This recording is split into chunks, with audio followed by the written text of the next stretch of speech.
So today we are super excited to welcome Dr. Kelly Swanson, who's the Dean of Academics at Mount Paran Christian School in Kennesaw, Georgia. Kelly, how are you today? I am fantastic. It's a privilege, a pleasure, and an honor to be able to be with you today. Well, thank you, sir. The pleasure is all mine, I promise. And so Kelly Swanson is the Dean of Academics at Mount Paran Christian School, and he has a deep experience over many years career in education of working in assessment. And so today's episode is going to be really talking about this idea of assessment in schools and helping provide maybe some information to parents and families about the lingo, the verbiage, the purpose, and some of the things that parents may want to be more intentional of being involved with their children and their schools and their teachers around this idea of assessment. But before we jump in, Kelly, love for you to share a little bit about who you are and your role at Mount Paran Christian School as the Dean of Academics. Perfect. My name is Dr. Kelly Swanson. Again, I moved down here from Minnesota. I absolutely love the winters down here, by the way. I know everybody complains about how cold it is, but relative to Minnesota, I will take it. It's all relative, I'm sure. Yeah. Any day of the week. So absolutely love where I'm at right here at Mount Paran. Taught for 27 years at St. Paul Public Schools and received a call from Mount Paran to come on down and take a look at the campus about a possible Dean of Academics position. And I'm like, well, I'm pretty entrenched in the state of Minnesota. Had done a lot of work up there with writing the Minnesota State Standards, working on the national assessments and so on. And I'm like, I'm really kind of comfortable where I'm at, but came onto the campus, and the campus at Mount Paran is gorgeous, but it was the people that made me stay. And I fell in love with the people at Mount Paran, and the entire community here really had some values that I found that I connected with. I know it's been a few years, but we're glad you're here with us in the South, and glad to hear that things are exciting and going well over at Mount Paran Christian School. So this idea of assessment, I think when you think about the general public's perspective, parents who are sending their kids to school every day, what do they know about assessment? And I think if I'm to speculate based on my own experiences of working with families for many years in education, it really, for them, it's just about grades, right? There's the kids take a test or quiz and they get a grade, and mom and dad see the grade. And if it's good, it's great. If it's not, hey, you better do better. That's really probably the most dominant thought around it. But what I know, and certainly what you're going to help us better understand today, is that assessment is much deeper and wider than that. There's multiple forms of assessment. There's multiple purposes for assessment. There's multiple uses with the results of assessment. When you think about schools, starting with those little guys in pre-K all the way up to a senior and moving into college and beyond. And so the first question that I'd like to ask you to help explain to our listeners here is this idea about two dominant forms of assessment in school: formative assessment and summative assessment. And so teachers certainly are very intentional of utilizing both of those types of assessment in their instruction and their ability to assess where kids' learning is, in the continuum of whatever the topic or unit of study is. And so can you tell us a little bit about what those two things are, formative assessment and summative assessment, and why you would use one over the other, and of course, the process of analyzing the results and how that informs a teacher and student moving forward? Exactly. And again, thank you for this opportunity to talk about a passion of mine. I'm trying to get the word assessment out of the bad lexicon. It has been tainted in recent years, all the way back really to the 1990s and early 2000s with Diane Ravitch. And I will agree with her in part that assessment has been overused in certain circumstances. However, I'm here to tell you and everybody that assessment is just as fundamental in the educational process as teaching, because what assessment is it gives feedback to teachers on what students know and what they don't know. And that's really what a formative assessment does. A formative assessment is a measurement. It's a tool that gives feedback to teachers. It gives data back to teachers that can then inform their instruction. So if I teach a lesson and 50% of my students have obtained what we call proficiency in that measurement of success on whatever that is, that may not be enough, and I've got to recover that 50%. But it has given me some feedback. It has given me some data with which to look at. And if we don't use assessment, I don't have that data, and we're moving on, and I have half of my students who didn't catch it in the first place. So a formative is it could be any type of activity packet. It could be a class discussion. Formative assessments are as varied as the activities that are done in the class. It could be as anything just simple back as an exit slip that I'm using to measure what it is that the students know.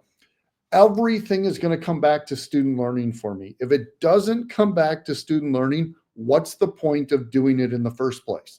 So we're going to have to know, again, what our students know, and we do that through assessment. So again, I like to think of it as what Rick Wormley talks about as almost this infinity cycle of assessment, teaching, learning, assessment, teaching, learning. And then we go to our summative assessment, which basically becomes our evaluative measure. And oftentimes a summative assessment is more, I guess, the lay term for it would be a unit test. So some way to evaluate what the students know at the end of that particular subset of information that I've taught. So a summative assessment could be a measurement of 2 weeks up to maybe 6 weeks. Hopefully it's not more than 6 to 8 weeks, but anywhere along those lines where you're having some type, and I would say a traditional type of summative assessment would be multiple choice and some type of essay or free response type of writing. But I want to again say that I never want assessment to be this punitive process. Assessment should be a learning opportunity for students. And so it becomes part of, again, a process of learning. And so if a student doesn't know some material on that summative assessment, I still want to give them the opportunity to learn it, because we're going to build off that and we're going to grow from that in future units as we move forward in our course. And so that's how I want our teachers to start looking at assessment, is not this bad word that a student is going to, fail on related to their assessment, but it becomes, again, this benchmark process to get some data. And I'm not big on the word data driven, because data driven just takes a look at the data without the context. I like the word data informed decision, because then I get to look at the holistic approach. So again, there may be some circumstances why the student didn't do well on that exam. They were dealing with some family issues. Maybe there was a death of a grandparent, the day or the week before, and they're just, so we've got to take a look at the whole student. And again, that's why I love Mount Paran, because our mission statement here is known and loved. And that's what our teachers really do a phenomenal job at, is knowing and loving our students. And so looking at that holistic approach to assessment becomes a learning opportunity, again, not just this benchmark in time where now we've got to move on and keep exacerbating problem after problem after problem. So I get a little excited about assessment here. I apologize. Hey, I can appreciate that for sure. That's something you've been a part of for a long time. And so this idea of formative versus summative assessment, you mentioned how both are critical in that journey of teaching, assessing, feedback, teaching, back and forth. And so, teachers, when they're planning for trying to get through their curriculum, obviously assessment's a part of that, and that helps inform them whether they're ready to go on because of what the kids are ready to move on to the next step, or if they need to repeat and recycle through other things. From a parent's perspective, they may see these words formative assessment or summative on a report card or on a grading portal and tied to percentages, meaning that schools, when they're evaluating kids and posting their grades, they attend different weights to different things, and certainly Mount Paran is part of that too. Can you talk a little bit more about why a school attributes a certain amount of weight to a summative assessment versus a certain amount of weight to a formative assessment? That's a outstanding question.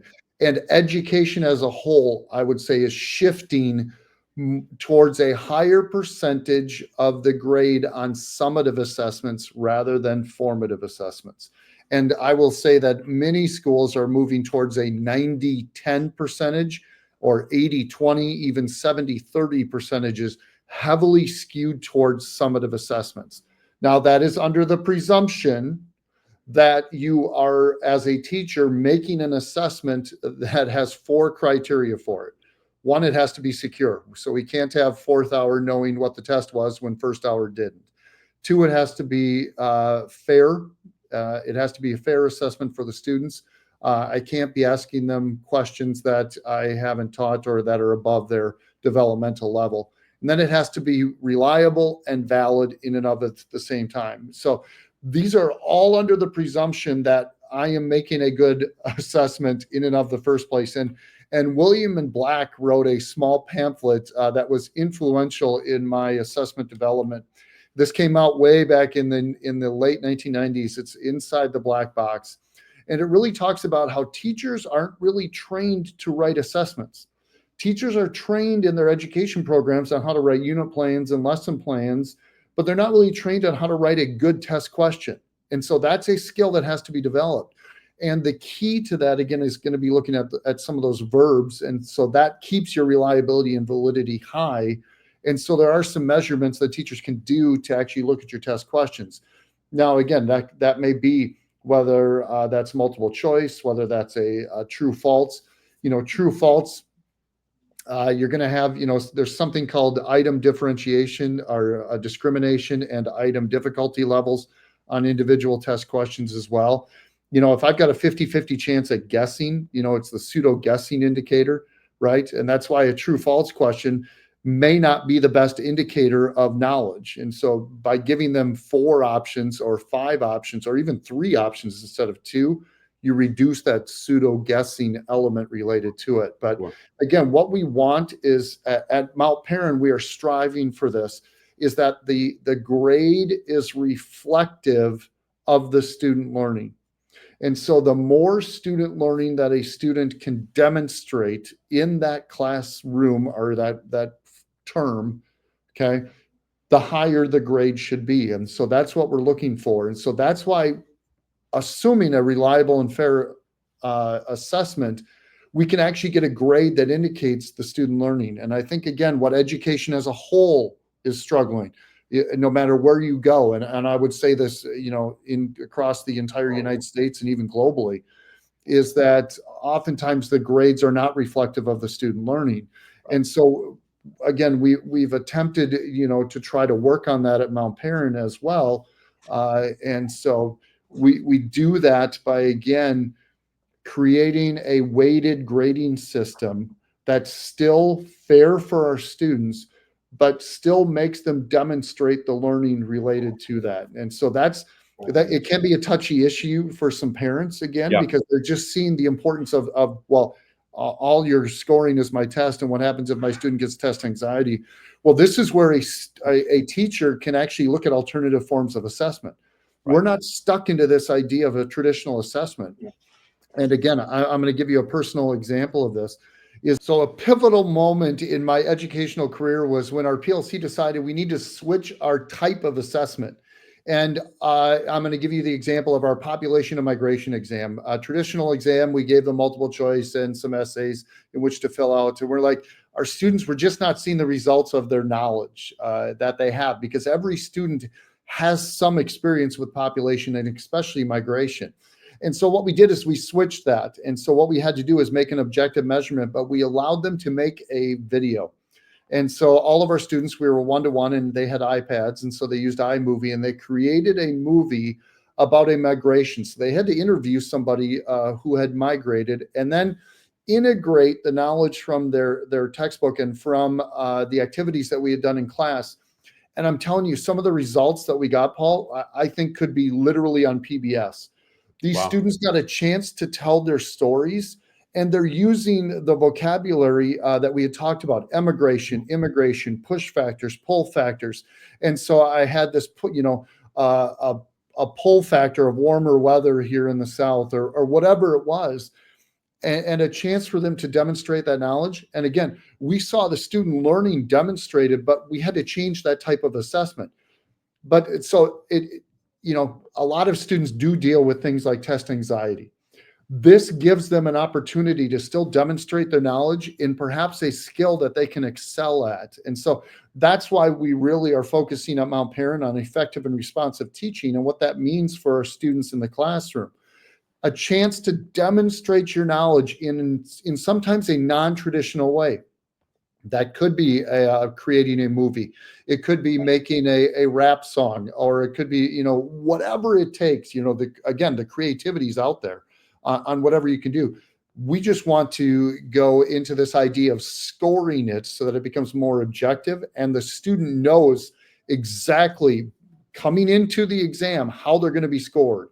And so they see you're going to earn, and I use that word intentionally, you're going to earn the 10 points by doing these 5 things, each one worth 2 points. That way they know exactly how they're scored on it. Right. And again, it just makes it a much more transparent process for the student.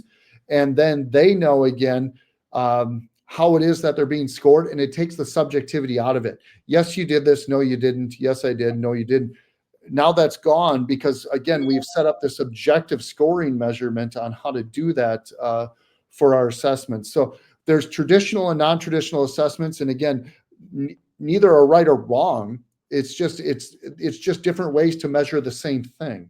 Absolutely. And so that's again what teachers can do, and that's why, to go back to your original question, I'm actually in favor of a grading system that skews it more towards what you know, rather than how hard you work or compliance.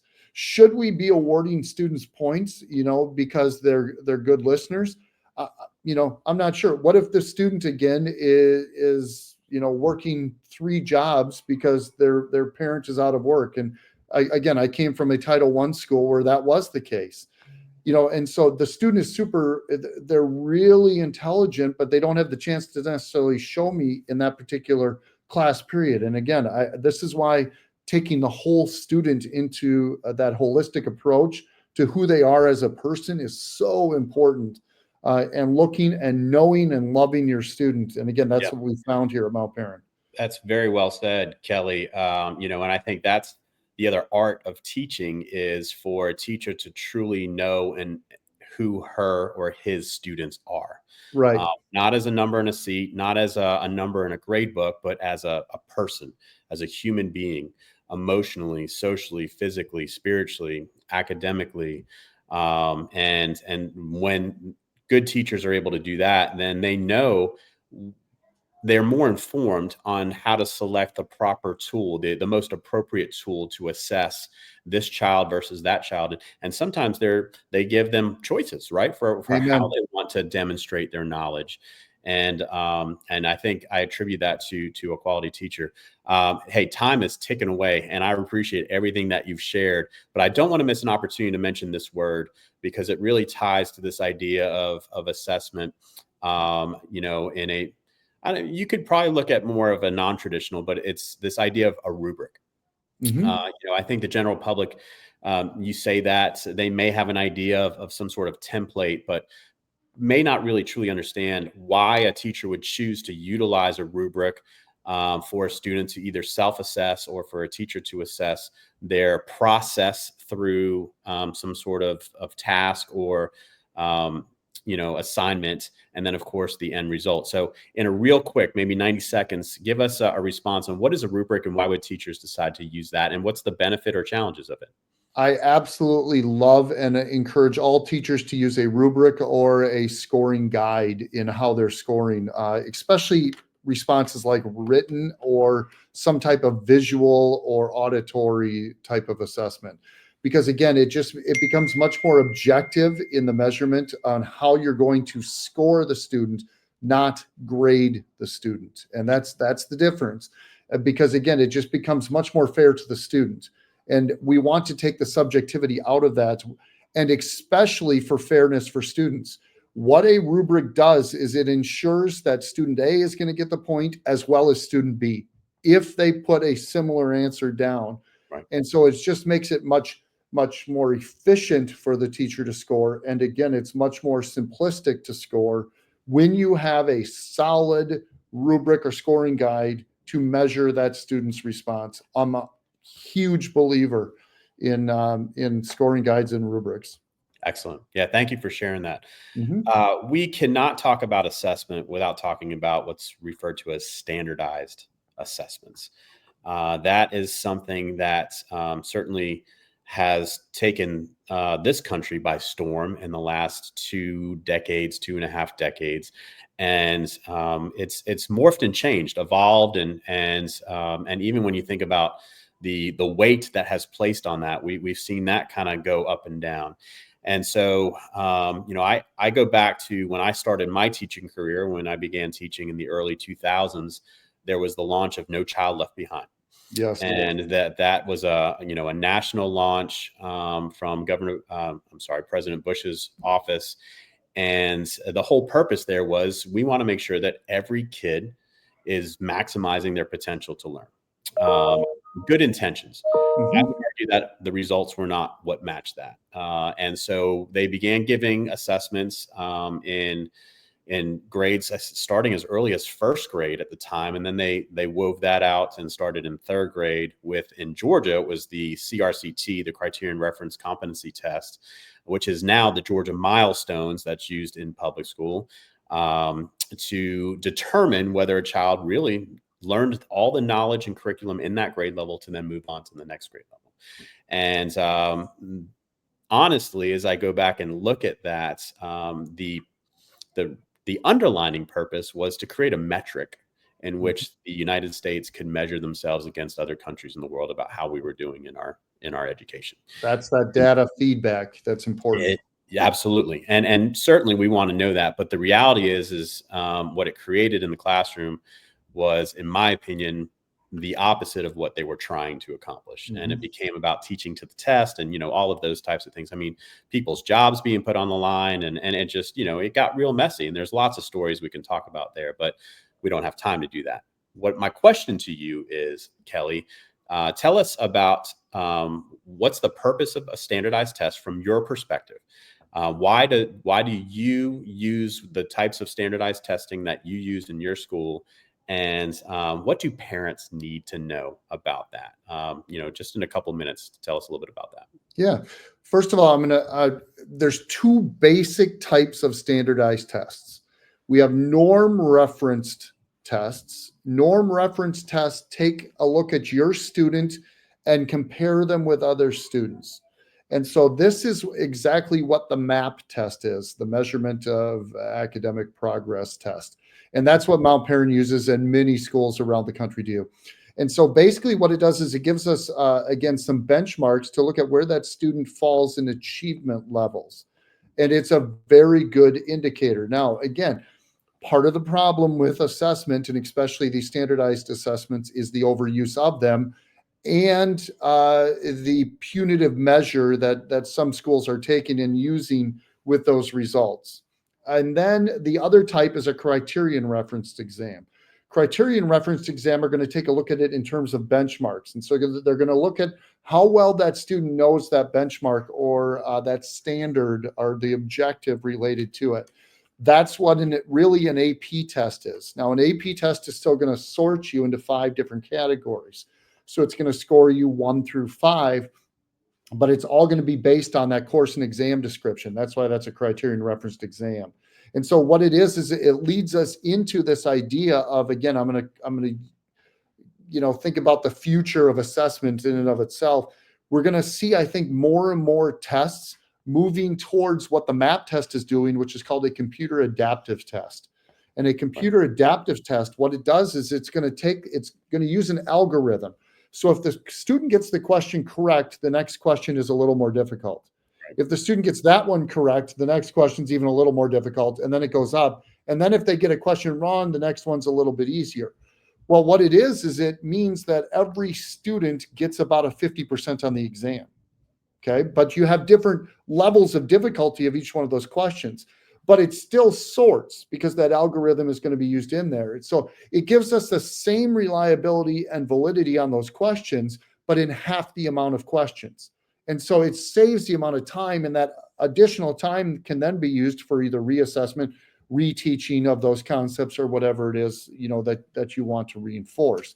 So standardized assessments, I think, are a necessary evil, if that makes sense, in education. You need that data because we have to know where the students are at, because we can't help a student if a student is coming in at a 30 percentile. We need to know that, look, we need to prop them up, and we need to show where we can demonstrate and increase that and prop up that section. Perhaps it's mathematical probability if that is one of their lowest on the math portion, but it gives us data, and we don't know that if we don't take the test. And so that's why they are important, but it's how we use that data that I think is going to be so essential in education. Yeah, no, and that is the nail, hitting the nail on the head right there with your last comment, how we use the data. And as well as I do, teachers have to be trained Yes. in the assessment tool, the purpose behind it, how to utilize that results, and then be held accountable for that to again help inform their instruction or even the curriculum, Right. that schools are selecting. So thank you for sharing that. That's what good assessment should be doing, is informing instruction. And that's Right. what Understanding by Design, Grant Wiggins and Jay McTighe, wrote that entire book on backwards design. That's right. Using assessments as your guide for your individual lessons, not vice versa. Right. No, that's a good point. And more teachers and schools are embracing that idea. And hopefully by this time in 2025, we are running low on time. And so I want to give you an opportunity to share a little bit about your new area in which you live. You are at Mount Paran Christian School in Kennesaw, Georgia. Again, you're a transplant from Minnesota. And so for folks who are not familiar with the Kennesaw, Marietta, Georgia area, this area of West Cobb County, just northwest of Atlanta, tell us what's your favorite restaurant, Kelly, that you've landed on here in the area. I try, my food is my love language, so I always bring it back to food. I love food. Again, you're talking my love language too. One of my favorites, I have to say, I love Italian food. I got, when I was in Italy, and finding good Italian food in the United States is sometimes difficult, but Modena is one of my favorites, located right there on Barrett Parkway and Dallas Highway. Phenomenal food. I've never had a bad meal. I think it's 1885. There's a new one here in Kennesaw, one up in Ackworth. Really good restaurant. And then we just had a friend take us there. Governor's Gun Club that was phenomenal that night. Right. I saw you there that night. Yeah, I did. So there's 3 restaurants that I love in the area. Yeah, those are all 3 very, very good. Modena is just around the corner from my house, and I am Italian, so I'm a huge critic on that. But Tiffany and I do love that place, and excited for it. Hopefully, it will do well. I agree. Second question to you about being in this newer area for you and your family. If you were talking to someone who's never visited Kennesaw or the Marietta, West Cobb area, what is something that you would tell them they absolutely must do or experience when they're here? I'm a national park nut. I love to travel. Geography is my background. And so Kennesaw National Battlefield there, and just the hike up that mountain and the views on the top of that mountain. And then, again, I'm a geography geek, so I read all of the signs and just the history that took place at that. To me, it's a really, really neat area just to spend a day hiking and reading and looking at the views from the top of the mountain. I mean, you can see all the way over, to Buckhead and to downtown. It's just an amazing viewpoint. So that's my must see whenever visitors come down to visit us. I'm like, you have to go to Kennesaw Mountain. Yeah. Well said. There's so much rich history there with Civil War and they've done a really good job of creating opportunities for you to see it throughout the hikes. Exactly. And learn it. And it is extensive. You It can really create is. many different types of loops and hikes and almost do a new one every single day. And There's so a lot of trails. I agree with you there. Well, Kelly, listen, we are just about out of time. We're over time, but it's been a great conversation. I really appreciate all you've shared about this idea of assessment in our effort to help just, give a little bit more meaning to the terminology or ideas that most parents may hear in a parent conference or see on a report card, but maybe don't truly understand the depth of it. And so certainly they do now. So thank you for sharing that. I appreciate last words for us before we go. It was a pleasure, and thank you for having me. Again, I wish you all the best in your school searches, and again, if you're still looking for school, Mount Paran, great Excellent. school. Good choice. All right. Thank you, sir. Thank you all for joining us, and God bless. Thank you.